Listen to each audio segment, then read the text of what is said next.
Good morning to everyone. आज का हमारा टॉपिक है class A push pull amplifier. ये हमारा class A push pull amplifier का सर्किट डायग्राम है। इसमें हम देख रहे हैं कि जो इनपुट हम अप्लाई कर रहे हैं Vn है, T1 हमारा ट्रांसफार्मर है, ये क्या सेंटर टेप ट्रांसफार्मर है। दो यहाँ पे ट्रांजिस्टर यूज में लिए गए हैं Q1 और Q2। Q1 और Q2 की जो बायसिंग है वो हम R1 R2 से कर रहे हैं और यहाँ पे एक बैटरी लगाई गई है B1। T2 क्या है, आउटपुट ट्रांसफार्मर है जो कि लोड से कनेक्टेड है RL से। जो पुश पुल एम्पलीफायर है ये class A, class B, class AB और क्लास सी कॉन्फ़िगरेशन में सब में होते हैं। यहाँ पे हम class A push pull amplifier पढ़ रहे हैं। जो दोनों ट्रांजिस्टर यहाँ यूज में लिए गए हैं ये क्या हैं, सेम है, आइडेंटिकल है। वैसे तो यदि किसी एक भी चिप पे ट्रांजिस्टर बनाते हैं तो सेम नहीं बनते हैं, लेकिन उनको आइडियली हम इनको सेम मान रहे हैं कि जो इनकी I1, IB, IC और IE एमीटर, ये सब जो करंट हैं जितने भी, ये सारे के सारे क्या हैं, सेम हैं। जो R1 और R2 जो रजिस्टर यूज में लिए गए हैं ये हमने बायसिंग के लिए यूज में लिए गए। जो पावर सप्लाई होती है वो सेंटर टेप जो T2 होता है और इमीटर जंक्शन होता है Q1 और Q2, इनसे कनेक्ट होती है। जो ये पावर सप्लाई B1 दिखाई गई है ये Q1 के तो इमीटर से कनेक्टेड है और जो Q2 है उसके भी किससे कनेक्टेड है, इमीटर से यहाँ पे कनेक्टेड है। जो T2 जो ट्रांसफार्मर है, आउटपुट जो ट्रांसफार्मर है, उसकी जो प्राइमरी कॉइल है वो एक तरफ से तो किससे कनेक्टेड है, सेंटर टेप तो कहाँ से है, बैटरी से है। और दूसरा है कि जो उसके कलेक्टर वाले जो हैं वो दोनों जो Q1 और Q2 के जो कलेक्टर हैं वहाँ से कनेक्टेड है। और जो उसकी सेकेंडरी जो कॉइल है वो हमारे लोड से कनेक्टेड है।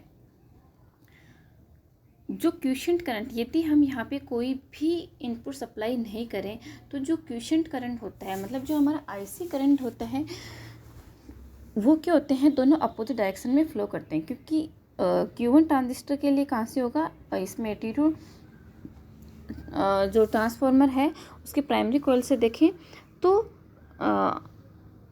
डाउन से अप की साइड ये क्या करता है, अपवर्ड साइड ये मूव करता है। और जो Q2 ट्रांजिस्टर है उसके लिए क्या होता है, डाउनवर्ड साइड क्या करता है, ये करंट फ्लो करता है। I1 और I2 जो करंट दिखाए गए हैं वो नहीं है। तो इस तरीके से जो करंट होगा वो दोनों क्या होते हैं, एक दूसरे के अपोजिट होते हैं, IC1 और IC2, तो वो कैंसिल हो जाते हैं। तो यहाँ पे हमें कोई भी आउटपुट नहीं मिलता है। अब इसके अंदर क्या करते हैं, हम जैसे इसके अंदर सप्लाई प्रोवाइड करवाते हैं, Vin प्रोवाइड किया और हम पॉजिटिव साइकिल को यहाँ माने, तो पॉजिटिव साइकिल जब हम देखते हैं यहाँ पे तो ट्रांजिस्टर T1 से यहाँ कपल होता है, उसके बाद में ट्रांसफार्मर T1 से कपल होता है और ट्रांजिस्टर T1, Q1 और Q2 जो हैं उनके बेस पे देते हैं। बायसिंग इनको R1, R2 और B1 से मिल रही है।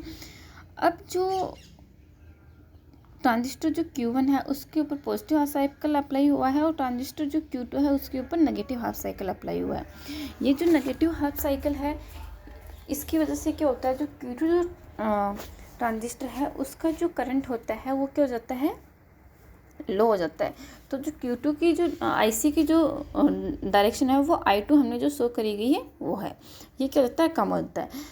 अब जो Q1 जो ट्रांसफार्मर है उसके लिए जो करंट है वो क्या होता है, हमारा उसी डायरेक्शन में फ्लो करता है क्योंकि इसके ऊपर हमने पॉजिटिव हाफ साइकिल अप्लाई किया गया है। इस तरीके से जो I1 करंट है, IC है, उसको हमने I1 यहाँ पे शो किया गया है, तो ये करंट क्या है, बड़ा है। तो Q1 ट्रांजिस्टर के लिए तो क्या इस पर पॉजिटिव हाफ साइकिल अप्लाई हुआ है, इसलिए IC बड़ा है। और जो Q2 ट्रांजिस्टर है उसके लिए IC क्या हुआ, कम हुआ है। इस तरीके से ये दोनों क्या होते हैं, एक ही डायरेक्शन में फ्लो कर रहे हैं।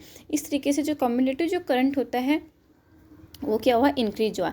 इसी तरीके से यदि हम नेगेटिव हाफ साइकिल अप्लाई करेंगे तो Q1 के लिए वो नेगेटिव होगा और Q2 के लिए क्या होगा, वो पॉजिटिव होगा।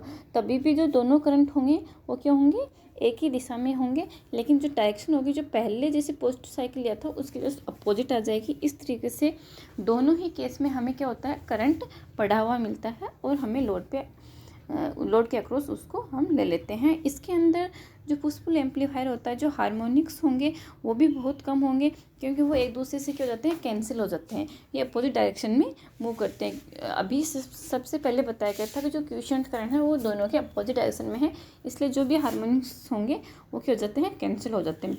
और इसके अंदर जो डिस्टोर्शन होंगे वो भी डिस्टोर्शन नहीं है, जो क्रॉस ओवर डिस्टोर्शन होते हैं वो भी यहाँ पे नहीं आते, क्योंकि यहाँ पे जो